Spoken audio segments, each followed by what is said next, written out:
Hey everybody, it's good to see you all again. This segment is just to kind of let you guys know what is going on in this episode. So, in this episode, there is a situation. Towards the end, or anywhere in this episode, there is a blank. That means there's no sound coming in the episode, and you might think that is your fault. That is my fault. You can blame me, say it was my fault, because that is an editing problem, and that's because of recording and the recording platform that I use. If that happens to be in the episode, if that's in it, what you need to do is to just disregard it. Don't worry about it. Consider it like an ad break. Consider it like a break. Consider it like we're taking a 5 minute break. Consider it like that. So, no freaking out. No need to worry. Make sure you guys enjoy the episode, enjoy what's in it, and y'all have a good one. And enjoy this one. Really enjoy it and have fun. And please disregard the blanks in there, consider them breaks. Hope you guys enjoy this episode and thank you guys for understanding and for your cooperation.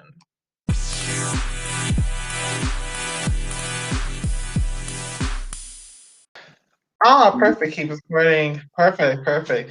Hey, everybody. I'm back here today. Ecstasy is finally back from months of hiatus. He's finally back here today. I'm so excited. And Hey, yo, I'm what's up? also here today with an incredible producer and artist, Jetstring, who recently changed his name, which we'll discuss later. Say it to the world, y'all. Oh, hey. Yo, Hey. First of all, it's good to see you both. Ecstasy, welcome back. And Jetstring, thank you so much for taking your time to do this. You're welcome. thanks. I'm sorry I've Pleasure been on to meet such a you. long hiatus. Oh, yeah. I think a couple months counts as a hiatus, Ecstasy. It counts as that, True. yeah. Okay. Very, very. And just going on, because I don't want to make this any weirder. So, just think, firstly, when we first met, you were kind of a ghost boy. What inspired you to change your name? What inspired that? Well,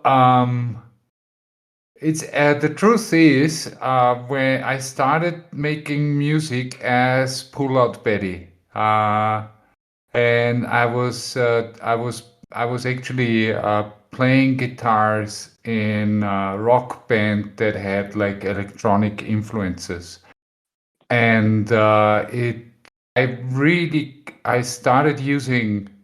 That's also my origin story. Okay, so I'm just gonna, because it's my name, and then it's also my origin story. You can say so. And yeah, I discovered the electronic instruments there, and I pretty soon ended up taking them home from the studio where I took them home. I took a drum computer and a synthesizer home, and I was not seen anymore. And the whole project there with this rock music thing kind of ended up, but I kept the name as a solo project. And as Pull Out Betty in Austria, well, we have like a place called Alter Schlachthof, and this is like a place where there's concerts and where you can play live. And I did a lot of things there. I played some live acts there, and uh, and I also played on ear, which is a concert that you hear over headphones. You can actually choose between different artists, which was really interesting because you didn't know whether people were listening to you or not. And I happened to finish a little bit earlier than the other artist. And then when I finished, everybody stood up and clapped. And I was like, okay, so they were listening to me, which was quite cool actually. That's So very cool. yeah, it was really cool because you wouldn't know, like you were just playing a set, and there were other artists as well, and you could choose between the different artists and the frequency on your headphone, Yeah. wireless, obviously, and it was a cool experience for me. I mean, that's Uh, very cool. Yeah. Did you have anyone actually inspire you to make music, or did you just start off as a hobby? Um, Yeah, I mean that's a good question.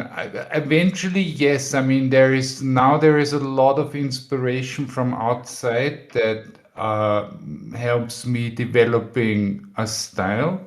But when I started, it was really just the experience for myself of, oh my God, I can create all those sounds and they sound incredibly cool, and I had like real fun doing that.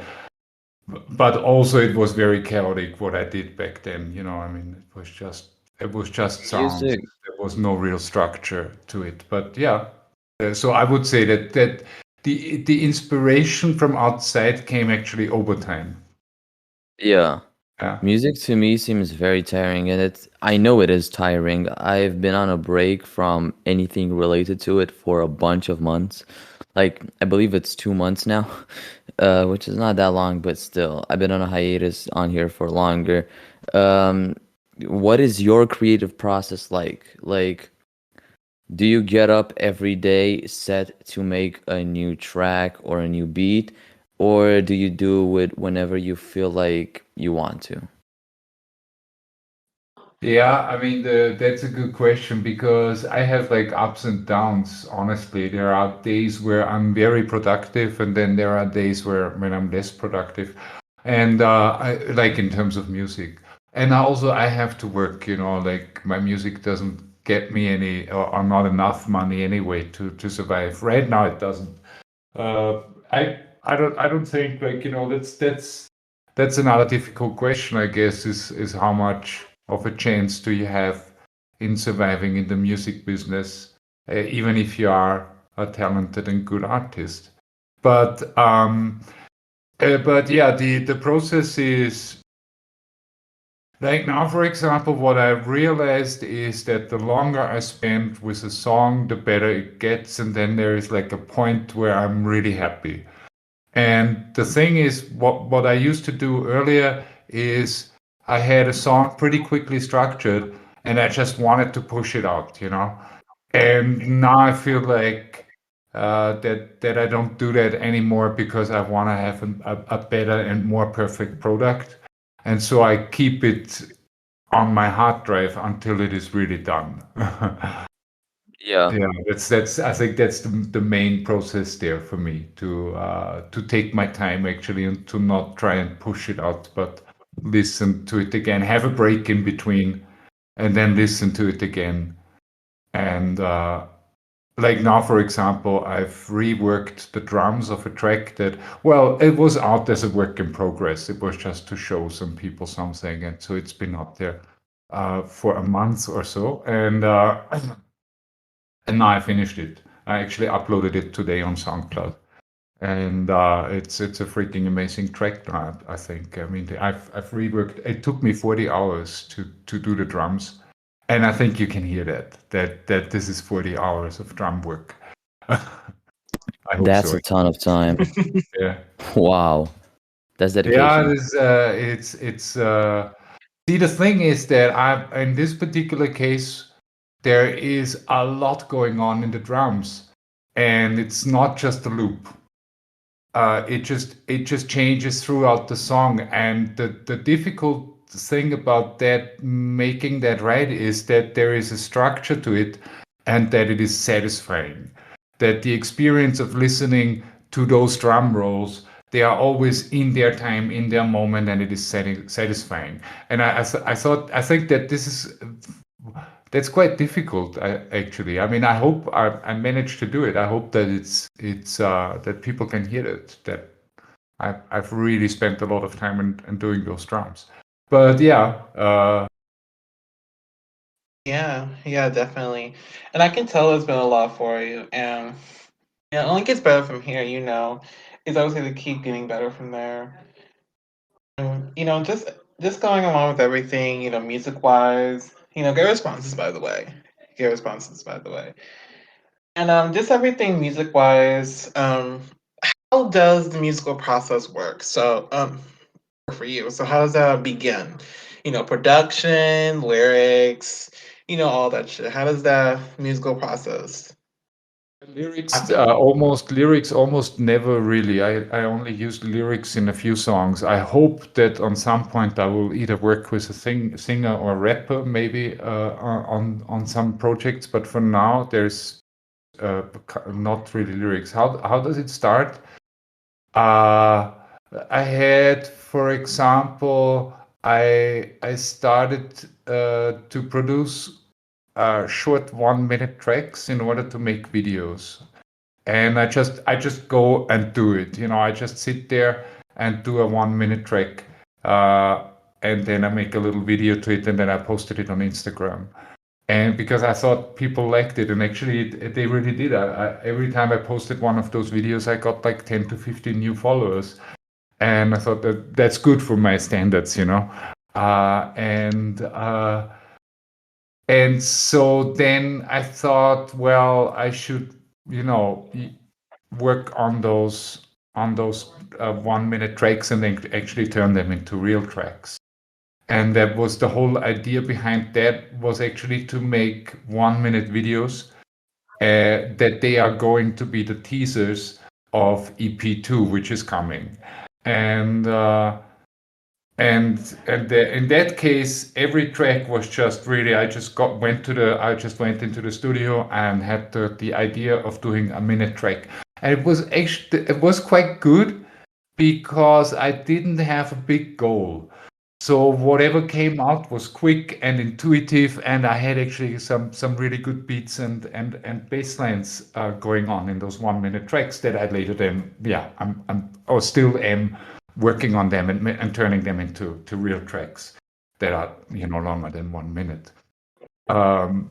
And I honestly, I have all kinds of influences really, or things that make me creative.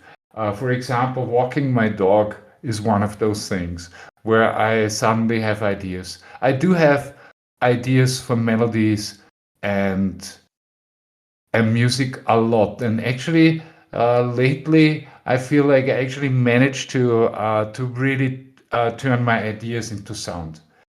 So I imagine certain things, and particularly when I'm in the process of making something, of creating a song, while I'm creating a song, I come up with more ideas, and then it's walking my dog is always the point where it just relaxes me completely, and I'm out of the studio, but still I have the song in my head or whatever I'm working on, and then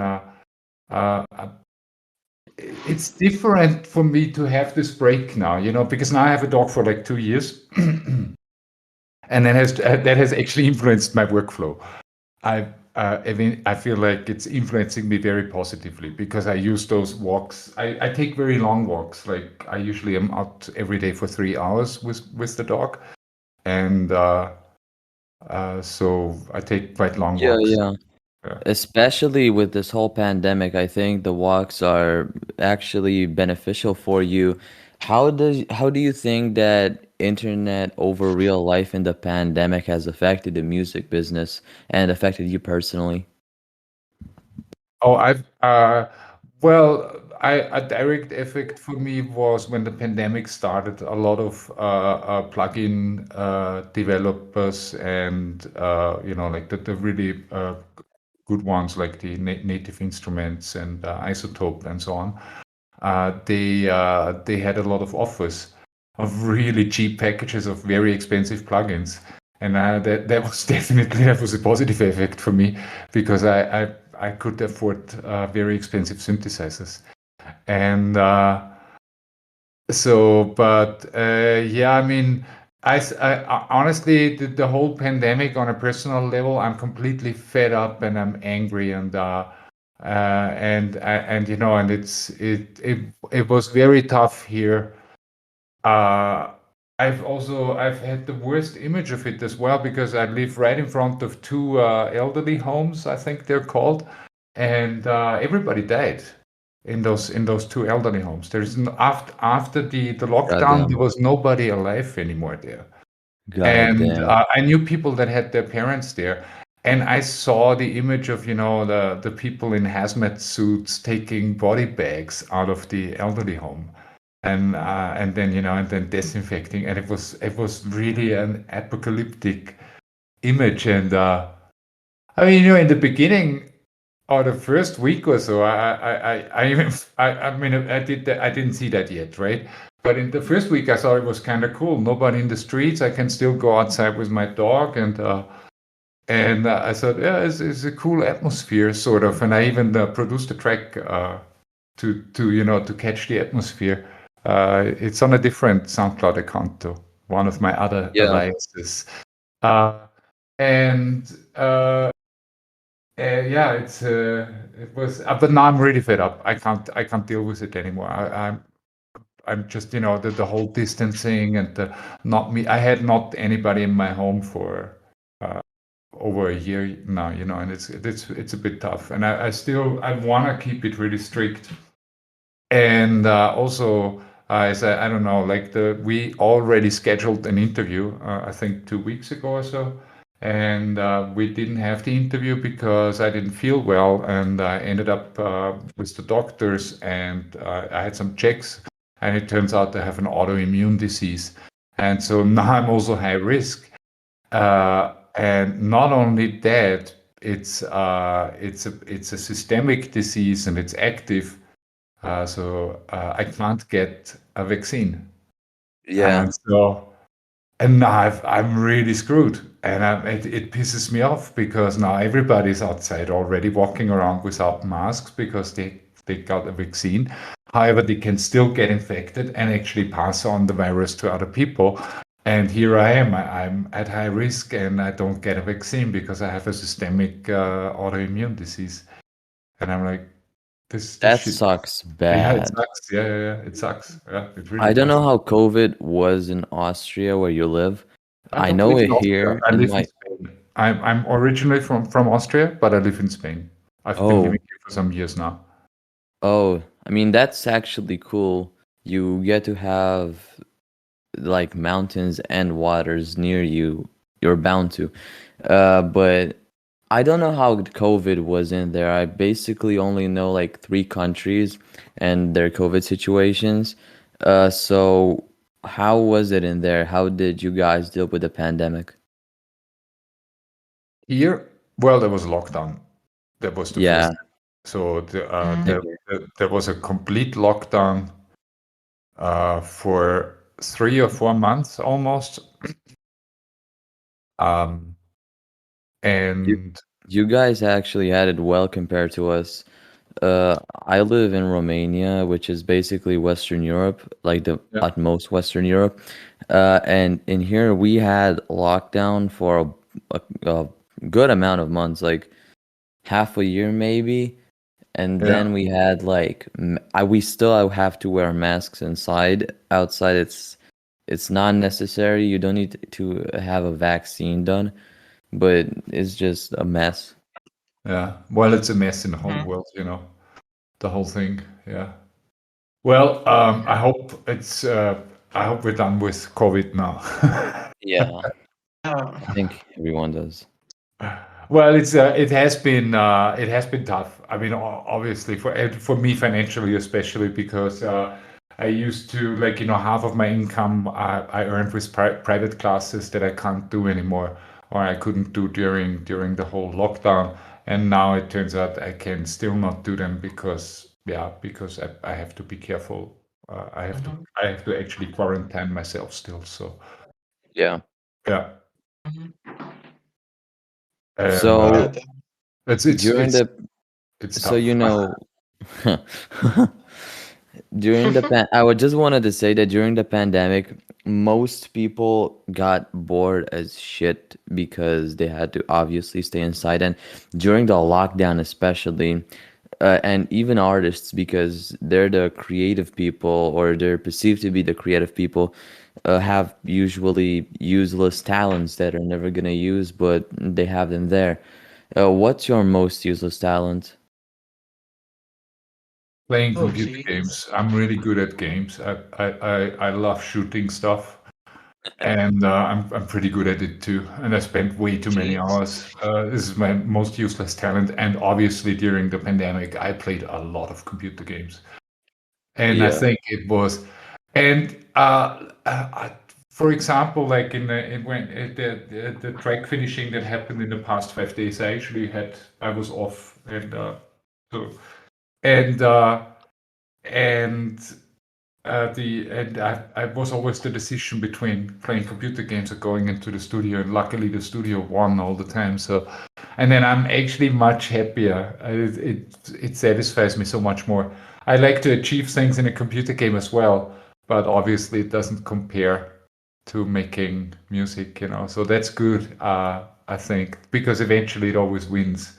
So even, I mean, I feel like there was a time in my life when I played World of Warcraft for 10 years straight. Actually, since the day it came out, for 10 years, I was playing World of Warcraft. And I think the most in the past 6 years there, when I was living in Spain already. And yeah, that I think was the most waste of time of my life. It's an absolute waste of time. It really is. I mean, there's nothing you gain from it. I mean, yeah, you can enjoy it, you know, and you have a good time, and you know, you're raiding or PvPing or whatever. And I think you know, I was fairly good as well. I played in a really good guild, and I was one of their best tanks and so on. So, but in the end, and I stopped playing World of Warcraft because I wanted to switch the guild because one of my friends was playing in a different guild, and they were very well. All of the guilds I played in, they were very oriented on the progress. So they had, you know, scheduled raids, and they took it very seriously. It was like a job, and that was the thing that put me. That was actually the day I decided to quit. I did two things in that week. One thing was that I held a speech at a school about World of Warcraft or about computer games in general, but I focused on World of Warcraft. And we also came to the topic of how much money do you spend on a game like that when you play for years and you play monthly subscriptions and so on. And then my students quickly took out the calculator, and they said, well, I spent, I don't know what it was, like something almost 3,000 euros or something like that in 10 years on a computer game. And I was like, shit, man, they're right. It's I really spent that money on. And shit, man, it's too much money. It's, you know, 3,000 euros on a bloody game.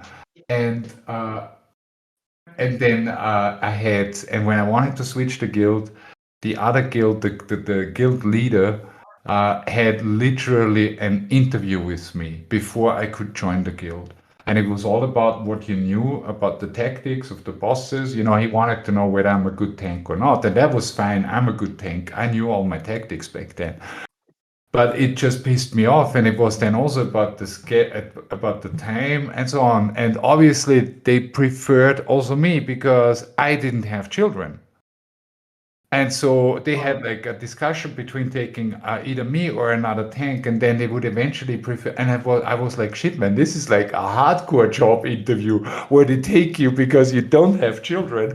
I'm like, shit, I have to get out of here.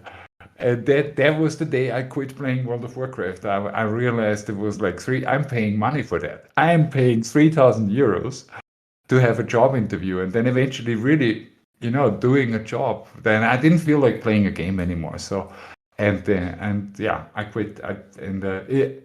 It's tough to quit World of Warcraft after 10 years because you have social connections there. You know, you've played for 10 years with people that you never met, but still, it still is, you have a certain connection with those people. So that's a bit tough then to say like, yeah, no, I'm not going to come anymore.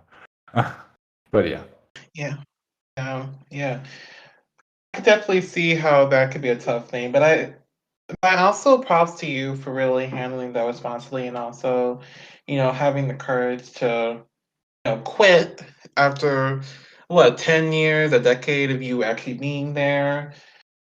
And, just in addition to the pandemic that y'all had earlier, just the way y'all were handling it. I think I popped in because that's how this actually started. How this whole show started. Just to add, it's sad, and it's been rough for you to have to quit that after a long time. Yeah. So yeah, it's a good idea actually. And how is success? Do you have lots of listeners, or you said Well, you said a number the other day? yeah, I don't yeah. remember.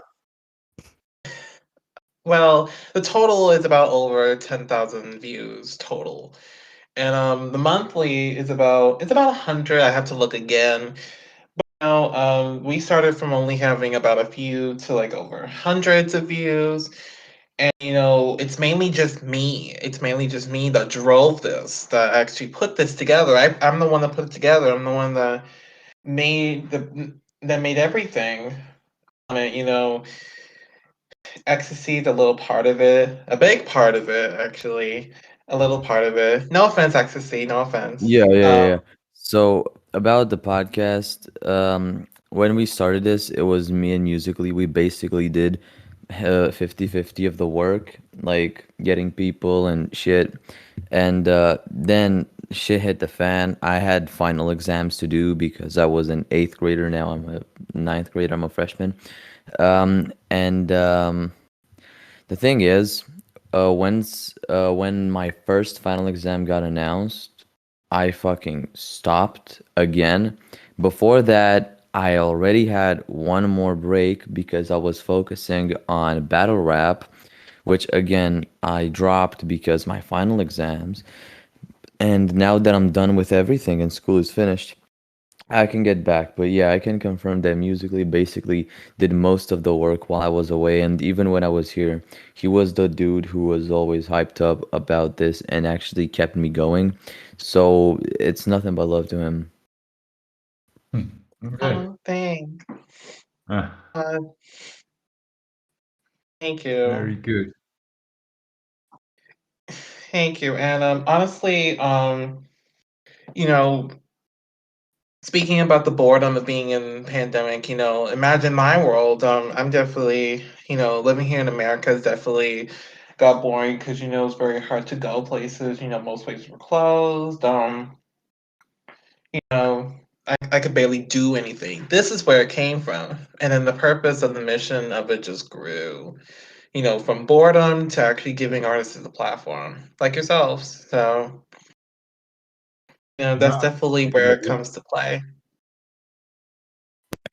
If all of your fans was watching this podcast, what would be the message that you would give them to keep them going forward with what they love?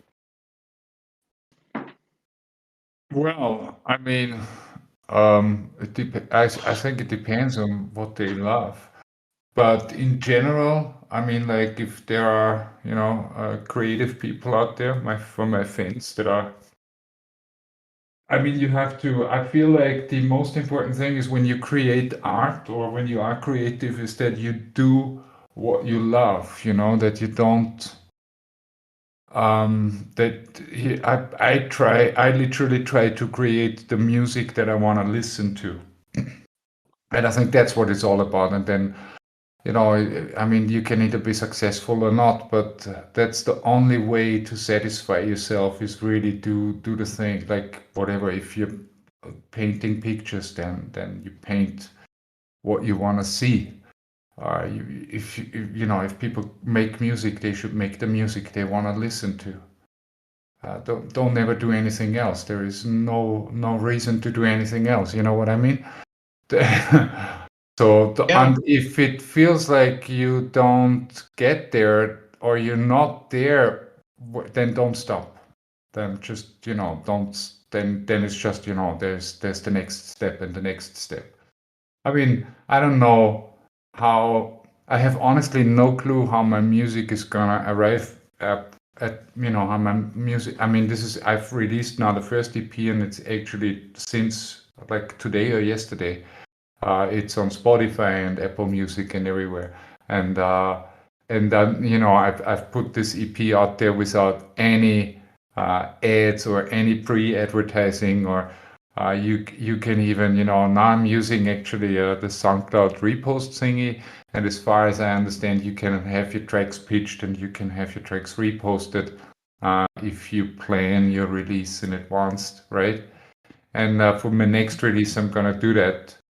I want to plan it in advance, and then not and so then when you send the track via repost, then you have the chance to also, or in this case, I think it's gonna be EP2 or maybe an album. Really, that depends. See, the thing is, I started off with the idea of making an album. And the reason why it's an EP is because I took the idea of an album really seriously. And I thought an album has to really connect from the beginning to the end. There has to be a connection between the songs and everything. And I felt like I didn't really get that. I started, producing lots of tracks, and then I felt like I didn't really achieve that goal. And I just said, well, I'm going to make an EP, which is just, a collection of tracks and not really an album. So, yeah, that's or for me, or at least that's how I see the difference there. And I don't know, what was the question anymore. I forgot. You got it covered. You're good. You're good. And I love the idea of you, changing the album to an EP, and still keeping your originality and never changing yourself. I really do appreciate that, and I also like the message that you would say to your fans. Also, Yeah, but mainly the concept of changing it. I mean, honestly, though, your music rocks either way, whether it's an EP, album, or a single. Your music still rocks, bro. Definitely, 100%. Well, So it's still fire. And we'll see. oh yeah, and you just keep grinding. I want to see more music from you. Yeah, Definitely want to. there is going to be definitely. I mean, there's going to be more music. Yeah, definitely. Like I said, it's gonna be something in between. Maybe I really get to do an album, but I already have my first difficulty there, and that is the mastering. I've realized it's like, I don't know how other artists really do it. I guess they have somebody who does the mastering for them then eventually, and I don't have anybody who does that for me. And I use very professional tools, I believe, and now it's all about my own skills there. And I think that, yeah, each track has its own style of mastering, and I think as well it's quite okay. There are no major mistakes or anything, but they all have a different style to it, and that is something I have to fix. That I feel like every track has a bit of a different frequency range or whatnot. It always feels fitting for each track, but I think you have to have a line that they all feel a bit the same way in the mastering. I don't know how to explain that better. Well, doesn't really matter. Anyway, yeah, it's gonna happen. More music is gonna happen, definitely. And yeah, what I was going to say, that was my message. I felt like when I started off making music, that was really not the same thing, and now I feel like it's much better, and that is because I did not stop. I mean, I had sometimes breaks with making music, even for like half a year or so, but I never really said, "Oh, I'm not gonna make music anymore," or anything like that. As a matter of fact, I believe that I really wanted to improve. In the beginning, it was being high and making lots of noises, and then on some point, especially in the past 5 years or so, is when I really had focused on improving.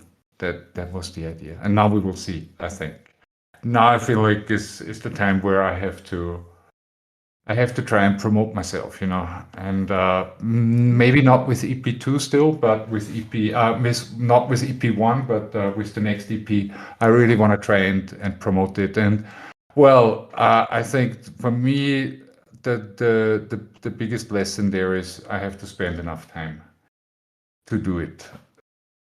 But yeah. Yeah, definitely got you 100% all the way.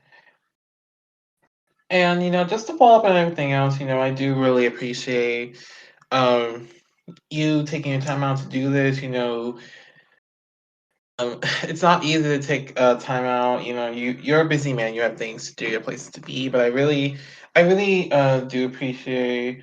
I do really appreciate you coming and really doing this.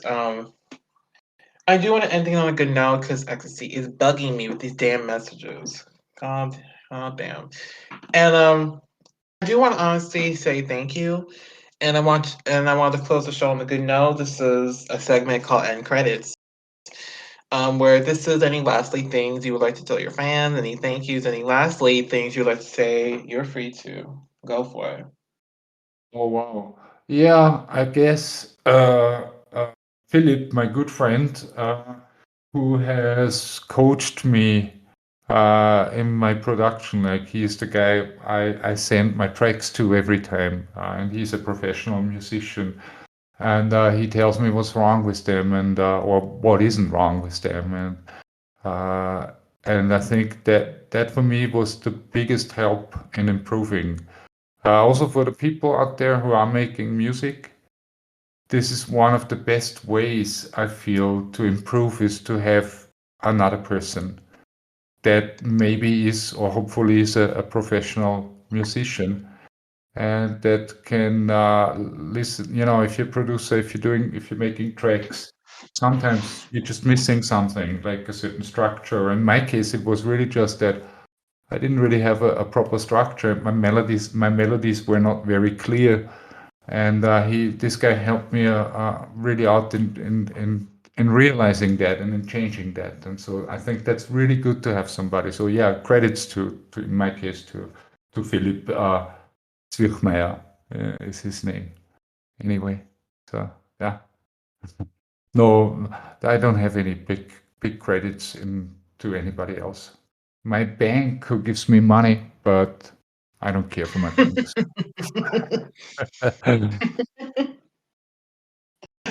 What you got is good enough. Thank you, Jetstring. And I also love the name, love the artist name.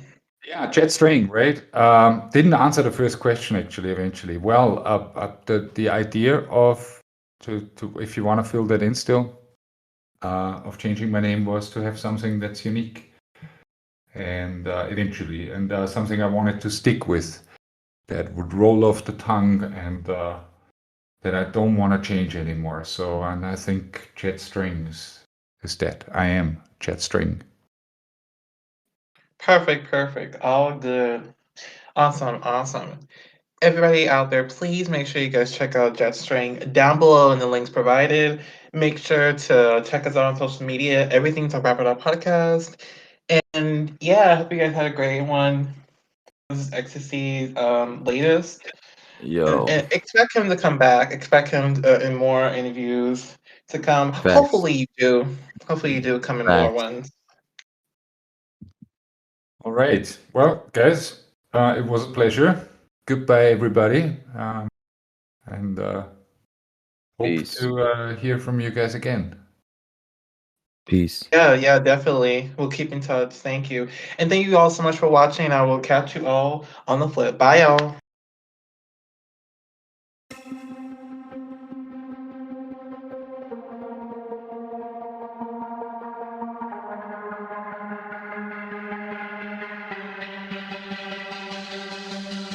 I would like to tell you all once again what a great group you are.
sunshine.